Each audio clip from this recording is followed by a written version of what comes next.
नमस्कार, आप देख रहे हैं सी न्यूज भारत। मैं हूं आपके साथ ज्योति अरोरा।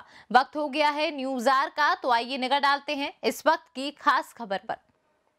69,000 शिक्षक भर्ती में राष्ट्रीय पिछड़ा वर्ग आयोग की रिपोर्ट को लागू किए जाने की मांग को लेकर पिछले 15 दिनों से गोमती रिवर फ्रंट पर धरना दे रहे ओबीसी वर्ग के अभ्यर्थियों का 5 सदस्यीय प्रतिनिधि मंडल मिला बेसिक शिक्षा मंत्री से।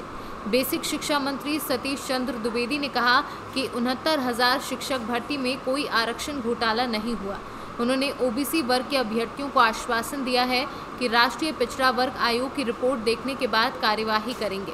बता दें कि आज सुबह ओबीसी अभ्यर्थियों ने शिक्षा मंत्री सतीश चंद्र द्विवेदी के आवास पर धरना प्रदर्शन शुरू किया था। इसका असर हुआ कि बेसिक शिक्षा मंत्री ने अपराह्न ओबीसी अभ्यर्थियों के 5 सदस्यीय प्रतिनिधि मंडल से अपने कार्यालय में बात की।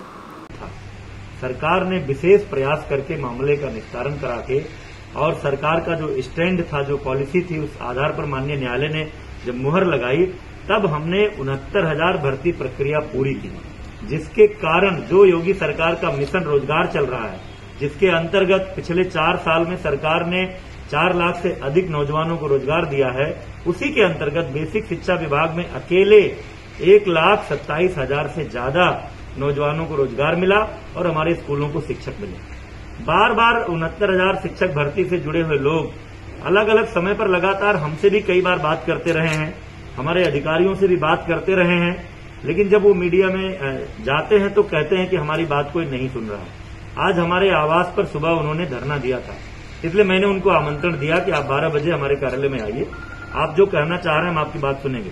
यद्यपि इसके पहले एक बार और आप सब जानते हैं, बीबीआईपी गेस्ट हाउस में एक तरफ अपने अधिकारियों को बैठाकर, एक तरफ इनके प्रतिनिधि मंडल को, 7 सदस्यीय प्रतिनिधि मंडल को बैठाकर हमने बात की थी। इनके जो प्रश्न थे उसके उत्तर दिए थे, लेकिन आज फिर ये लोग मिलना चाहते थे तो हमने आमंत्रित किया था, उनसे बात हुई है।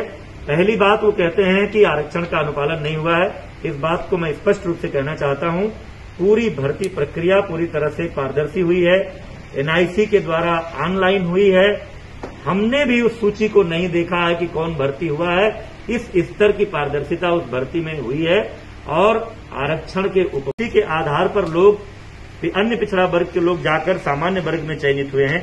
ये संख्या मिलाकर 18,500 जो संख्या आ रही है, इसके 31,000 से ज्यादा, इस पूरी भर्ती प्रक्रिया में 31,000 से ज्यादा अन्य पिछड़ा वर्ग के लोग भर्ती हुए हैं। इसलिए इस तरह का आरोप लगाना कि जितना होना चाहिए था उससे कम है, ये बिल्कुल निराधार है। अब मनगढ़ंत जानकारियों के आधार पर ये चीजें करते हैं। तीसरी बात, इन लोगों ने ये कहा था, सामान्य वर्ग का जो निकल कर आता है, जो हमारा सामान्य वर्ग की सीट हो रही थी 34,589, इसमें जो मूल सामान्य वर्ग के अभ्यर्थी हैं वो केवल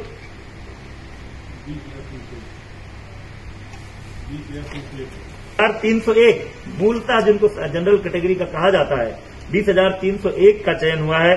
शेष 14,288 पद ये भी ओबीसी और एससी के ही अभ्यर्थी हैं जो अपने मेरिट के आधार पर सामान्य वर्ग में गए हैं। ये स्थिति है। एक और बात वो कई दिनों से कह रहे हैं कि राष्ट्रीय पिछड़ा वर्ग आयोग ने रिपोर्ट भेजी है, उस रिपोर्ट पर विभाग संज्ञान नहीं ले रहा है। राष्ट्रीय पिछड़ा वर्ग आयोग संवैधानिक संस्था है, उनकी किसी रिपोर्ट को हम संज्ञान में क्यों नहीं लेंगे। लेकिन ऑफिशियली अभी हमारे विभाग को वो रिपोर्ट प्राप्त नहीं हुई है। आज ही हमने अपने अपर मुख्य सचिव को ये निर्देश दिया है कि वो विभाग आयोग से संपर्क करें। आयोग की जो रिपोर्ट होगी वो हम मंगाएंगे और आयोग की रिपोर्ट में किसी तरह के अगर कोई जानकारी हमसे मांगी गई है तो इसी सप्ताह में जो भी जानकारी आयोग ने मांगी होगी वो हम माननीय आयोग को उपलब्ध कराएंगे। ये आज हमने अभ्यर्थियों को बताया है और हमने अभ्यर्थियों से कहा है कि आप सबको इस सरकार के प्रति आभारी होना चाहिए कि यह सरकार मिशन रोजगार के तहत माननीय मुख्यमंत्री जी लगातार युवाओं को रोजगार उपलब्ध करा रहे हैं। और जितनी भी भर्ती हो रही है, केवल बेसिक शिक्षा विभाग की बात नहीं कर रहा हूं, इस सरकार में जो भी भर्ती हो रही है वो पूरी पारदर्शिता और आरक्षण सहित सभी उपबंधों का पालन करते हुए हो रही है। मंत्री जी, इसके अलावा लखनऊ से सी न्यूज संवाददाता उमेश विश्वकर्मा की रिपोर्ट। फिलहाल इस वक्त के न्यूज आर में बस इतना ही। देश और दुनिया की तमाम बड़ी खबरों के लिए आप देखते रहिए सी न्यूज भारत।